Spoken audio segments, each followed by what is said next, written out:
weird for people to actually randomly swallow, like to actually literally whistle. I could do this. Mom whistle every morning, man. Damn, too damn loud.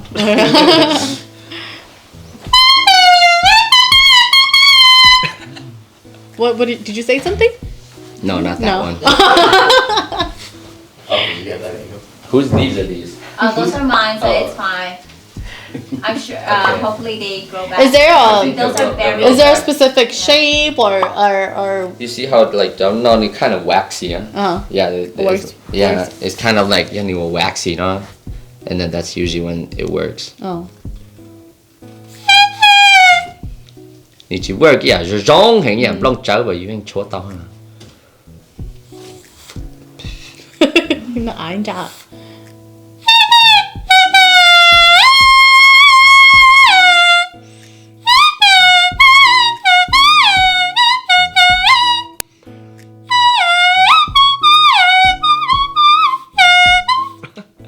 Yeah, It's slowly dying.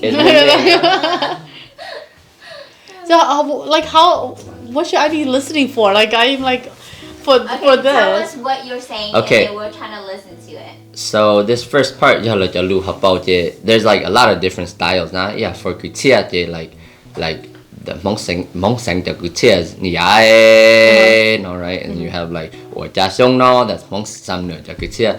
And the blong, there's also a lot of different styles.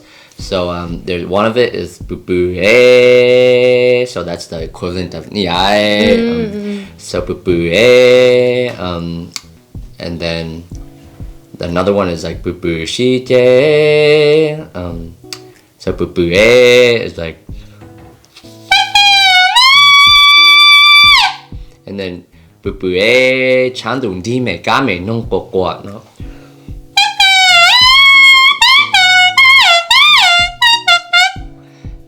And it takes like a lot of you have to listen to a lot of Hmong music, because what happens is I think your brain, and this is like real science that needs to happen. Theories, people you would actually have to scan brains to know this, but I think people like actually correlate the tones with the notes, because that's actually how it works in Hmong music, and then like. So in neurology, in neuroscience and psychology, we know that like when you hear language processing almost happens entirely in the left side of your brain. So that's when people most stroke, and if it's like stroke on their left side of their brain, and then the haluch down, because it damages their like language processing center. But what we find in whistle languages is that it's almost 50-50. So when it will all be processed in your left side of the brain. But for and for like whistle language speakers, when they hear spoken words, it's the same.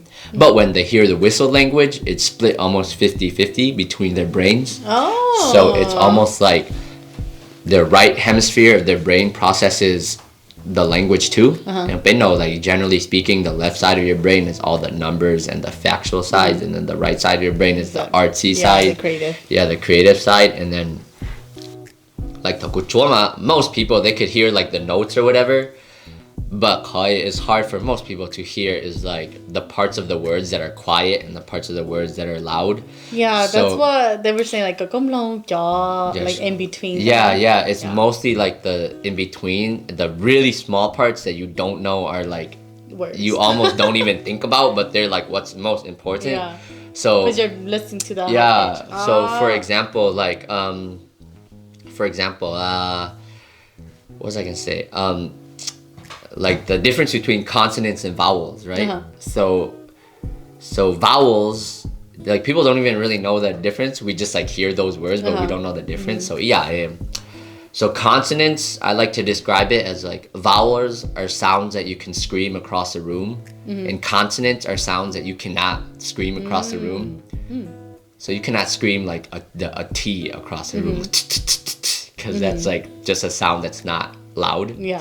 So you have to draw the consonants so they're quiet, and you have to chua the vowels so that they're loud.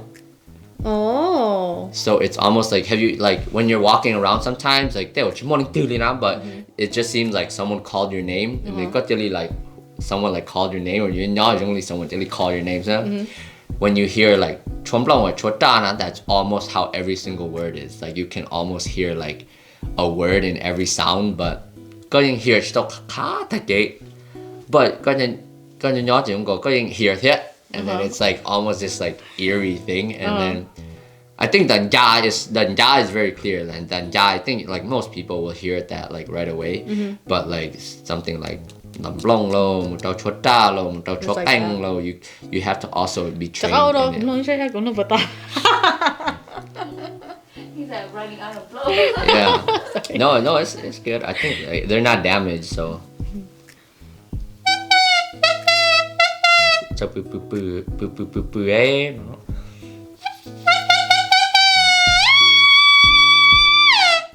And then usually Hmong always start with the aw, like the hai tai ja or whatever, ija sentence or whatever, like it's aw, or ya, and it always kind of like ends with it's almost like a half question, and then you just don't tell.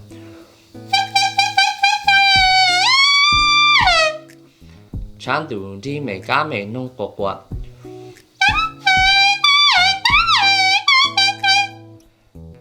And it's like so small differences, and then Nope. yeah. And then what helped me was like if you try to hum the words, like and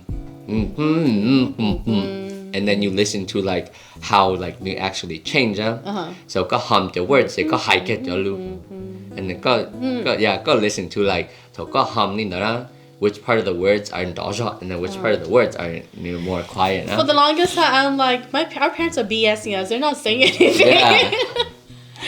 Yeah, so. Wow. Okay, well that's a very thorough like explanation because the good no mom, the good dad like explain the go, they like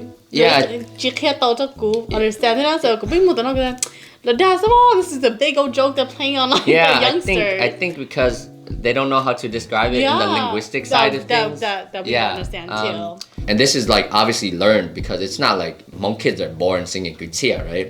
But it's learned through like all this enormous immersion through the culture, and I think like for example, I wasn't able to always do this, but once and then once I came to sing kutia, every word your brain automatically pairs it with a note. Like your brain just automatically knows that this word has to be sung in this note, and it does it correctly 100% of the time, and I can't even explain it. Wow. Like Toku Sengkutia, you could give me like a random line or a random story, and I could sing it in like a kutia tone because my brain just automatically knows like off to that. Yeah, it's like, hey, this is this tone, you have to sing it at this note. This is this tone, you have to sing it at this note, and it does it like instantaneously. Wow. And anyone that sings kutia can do the same thing. Yeah. So you could give them like any weird story, and they'll be able to sing it in kutia or tsai or whatever, lutao, whatever, and it's just like your brain completely changes how it processes language,